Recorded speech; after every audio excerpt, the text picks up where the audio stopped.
अगले दिन सुबह सभी लोग बरेऊ पहुंचते हैं और बात करने लगते हैं।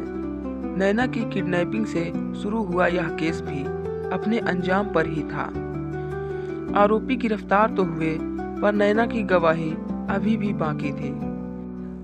नैना जैसे ही बरेऊ पहुंची, सब ने उसे घेर लिया और उससे किडनैपिंग के बारे में बात पूछने लगे। कार्तिक: नैना मैम, आप बहुत ब्रेव और समझदार हैं। कल आप बहादुरी नहीं दिखाती तो वो लोग जाने क्या करते। नैना: तुम शायद भूल रहे हो कि मैं भी पुलिस वाली हूँ। अपनी और समाज की रक्षा करना आता है मुझे। कार्तिक: नहीं नहीं, मेरा मतलब, चलो छोड़ो। आई एम हैप्पी आप हमारी टीम में हैं। अनमोल और युग उन दोनों की बातें सुन रहे थे और अनमोल की नज़र नैना पर ही टिकी हुई थी। कार्तिक आगे बोला, मुझे ना तुमसे कुछ और भी कहना है। कार्तिक के मुंह से नैना के लिए तुम सुनकर अनमोल को गुस्सा आने लगा। वो अजीब तरह से उसे घूर रहा था। नैना रूड होते हुए, अभी थोड़ी देर पहले तक मैम थी, यह अचानक तुम? मैम ही बोलो, दोस्त नहीं हूँ तुम्हारी। अपने दिमाग में बैठा लो यह बात। इतना सुनते ही कार्तिक का मुंह लटक गया और अनमोल मन ही मन खुश हो गया, जो युग ने समझ लिया। युग अब नैना की तरफ आया और उसे शाम को कैफे में चलने के लिए मना लिया। नैना ने जब अनमोल को देखा तो वो हल्के से मुस्कुराई, पर अनमोल ने उसे इग्नोर कर दिया। वो बेचारी चुपचाप अपने कैबिन में काम करने चली गई। हालांकि अनमोल को खुद भी अच्छा नहीं लगा नैना को इग्नोर करना, पर साहब जी के दिमाग का क्या ही कहें। खैर, शाम को युग और नैना कैफे चले गए और अनमोल वहां चुपके से पहुंचा था, यह जानने के लिए कि आखिर नैना के मन में क्या फीलिंग है। युग और नैना ने अपना ऑर्डर दिया और बातें करने लगे। युग: नैना, तुमने मुझे एक दिन भाई कहा था, याद है तुम्हें या भूल गई? नैना ने हाँ में गर्दन हिलाई। तब युग आगे बोला, बड़ा भाई होने के नाते मैं जो भी पूछूं तुम उसका सच सच जवाब दोगी, मुझसे वादा करो।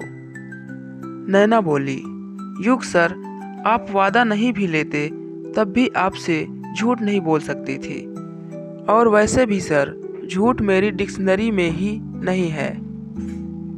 युग मुस्कुराते हुए, तो मेरी प्यारी बहना, कल तुम सीधा अनमोल के गले क्यों लगी? तुमने उसे ही सिर्फ थैंक यू क्यों कहा था? भाई पर भरोसा नहीं था कि वो बचा लेगा? हम सभी आए थे और सर भी थे, पर तुम्हें सिर्फ अनमोल ही नजर आया। जाओ, बात ही नहीं करनी मुझे तुमसे। पीछे यह सब बातें सुनकर अनमोल खुद से ही बोला, यह नहीं सुधरने वाला, पूरा नौटंकी है। नैना यह सब सुनकर अब गिल्ट से सर झुका कर बैठी थी। उससे तो कुछ बोलते नहीं बन रहा था। बोलती भी क्या, वो खुद ही नहीं समझ पाई कि उसने ऐसा क्यों किया। तब युग फिर बोला, तुम अनमोल को पसंद करती हो ना? यह सुनते ही नैना जैसे पानी पानी हो गई। एक नज़र युग को देखकर फिर नजरें चुरा ली उसने। उधर अनमोल एकटक उसके बदलते भाव को देखता रहा और इंतजार कर रहा था नैना के जवाब का। युग फिर बोला, नैना, तुमने कुछ भी नहीं छुपाने का वादा किया है। अब नैना सर हाँ में हिलाते हुए बोली, सर, अनमोल सर मुझे आज से नहीं तब से पसंद हैं, जब से मैंने यह डिपार्टमेंट ज्वाइन किया था। मुझे आज भी याद है जब सर हमें ट्रेनिंग देने के लिए 10 दिन के लिए कैंप के लिए मुंबई आए थे। इतना बोलकर वो चुप हो गई, जबकि युग और अनमोल भी अब बस ऐसे ही नैना को देखते रहे। बड़ी हिम्मत करके युग बोला, नैना, इस बात को कम से कम 7 साल हो गए हैं, और वैसे भी तुम वहाँ थी और अनमोल यहाँ। यह तो सब इत्तेफाक से तुम यहाँ आई हो। युग आगे कुछ कहता उससे पहले ही नैना बोली, युग सर, इत्तेफाक नहीं है, मैं यहाँ किसी खास मकसद से आई थी। युग सवालिया नज़रों से उसे देखते हुए, अनमोल है वो खास मकसद? नैना, नहीं सर। अपने आप के वजूद को तलाशने सख्त भाव चेहरे पर लिए वो बोली। उसकी आवाज़ अब कठोर हो गई थी, सर, मैं नहीं जानती कि सही कर रही हूँ या गलत, पर मुझे मेरे पिता को ढूंढना है। मैं बस इतना जानती हूँ कि अर्जुन सर जानते होंगे शायद मेरे पिता को। युग अब कुछ और पूछना चाहता था, लेकिन नैना ने बात बदल दी और बोली, सर, अनमोल सर शायद मुझे पसंद नहीं करते, और करेंगी भी क्यों? उनके बराबर पहुंच पाना आसान नहीं। मैं उनकी बराबरी नहीं कर सकती। मेरे लिए इतना ही काफ़ी है कि वो मेरे आसपास रहते हैं। शायद कभी मैं कह भी नहीं पाऊंगी अपने मन की बात, लेकिन किसी और को वो जगह दे भी नहीं पाऊंगी। उधर अनमोल यह सब सुनकर खुश भी था और हैरान भी। ऊपर से नैना के पिता का राज अब उसे भी जानना था। वो मदद करना चाहता था नैना की।